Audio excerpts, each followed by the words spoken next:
Okay then, let's get this show on the road.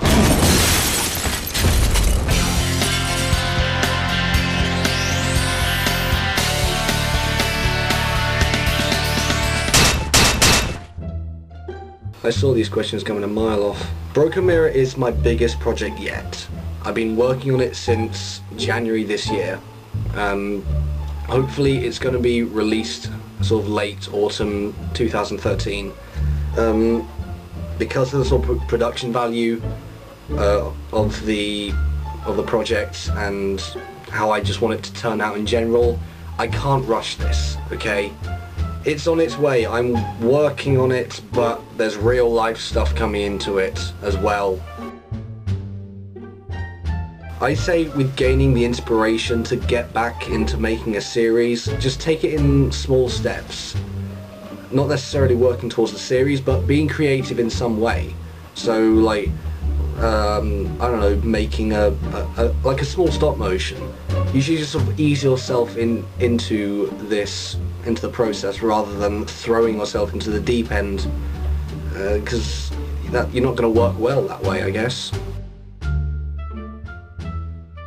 I would like to see Ultra Magnus, Blur, Cliffjumper, Thundercracker and Skywarp, Prowl, and a combiner which is actually done right and doesn't have testicles made out of wrecking balls. You know just as well as I do that I would be Treadshot. Favourite Halo character? I don't want to say Master Chief because that's a little bit predictable. So I'm going to go with George from Halo Reach because he's British. Favourite custom figure would have to be Warforce Cybertron Glyph, who I painted up for Mat 360 UK. Made her out of the Warforce Cybertron Bumblebee figure, and I'm very pleased with how it came out. Yay! Favourite colour? Rainbows! My favourite superhero is not Spider-Man. If I want to be technical, it will have to be Deadpool, but if you're going to go with superheroes, then Green Lantern. Whoosh! Favourite video game will have to be Battlefield 3, and then when it comes out, Battlefield 4. I first met Mr. Max Ross Linden during the production of More Than Meets the Eye. That was my first stop motion series, which was sort of 2009-2010. He got in contact with me. I can't remember whether it was after the first or the third episode, but he wanted to know if he could help. And then he got onto Uprising, and we've somehow become best friends. Max is a great guy. Favourite food to eat? Chocolate eclairs. Programs I use to make my videos are Corel Video Studio, Corel Paint Shop Pro, and Stop Motion Pro. Favourite part about making a stop motion movie would definitely be the writing. Just letting my creativity flow and creating these characters and making them my own. Yeah, writing is so much fun.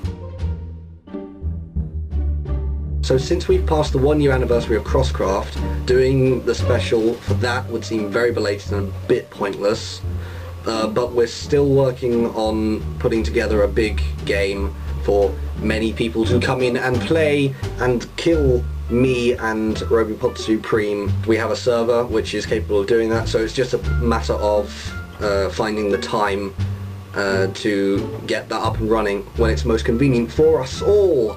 We kind of left it on an anticlimactic cliffhanger with episode 17, and that's mostly because I've lost all the footage after that.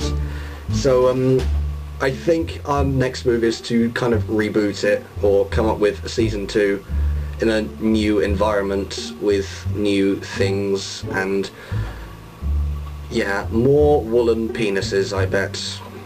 I do want to get back to making some more of those, but it's kind of a matter of finding the right figure for doing a 20-second stop motion, something that isn't too complicated to get into robot to vehicle, or in the case of like a triple changer, robot to vehicle to robot. And yeah, and there's also I don't want my character choice to be like too predictable either. Different variables come into it, but I do want to make some more. It's a difficult choice because I don't want to just go for full Cybertron Bruticus, and I haven't seen much of Predaking. Movieverse Devastator is just crap, So I'm going to go with G1 Devastator, I guess. In the IDW comics, he is a bit of a badass. I think it's a fantastic choice. It's very good to see an older actor in the role again, and after the youthful phase of Tennant and Smith. And the fangirls seem to think that they should be getting younger and younger. I love how this choice pisses them off, because they are so superficial and I hate them. What made me decide to make Broken Mirror? I wanted to be different and create a unique story. Top 5 franchises would have to be Doctor Who, Star Trek, Marvel, DC, and I can't think of a fifth one. I don't really buy much Lego in terms of actual sets. I only restarted getting Lego sets within the last year. I think that started with the Lego Avengers Quinjet. I might get maybe 2 sets on average per year, and of course there'll be a number of individual bits and bobs, like extra heads or torsos. I only recently started getting the little surprise minifigure packs, like this one, little Jekyll Hyde guy. They're pretty fun. I like them. In terms of script writing, originality is the key, in my opinion. If you create something original, something that will really provoke interest, that will be what gets you the views. If you're just going to do like a movieverse rehash, then I wouldn't expect a huge amount of views. Before you start out filming your series and dive straight in, make sure you have everything planned.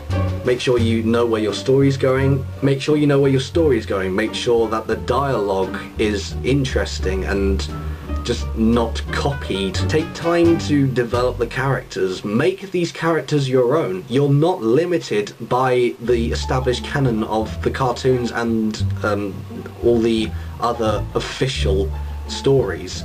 Your only limit is your imagination.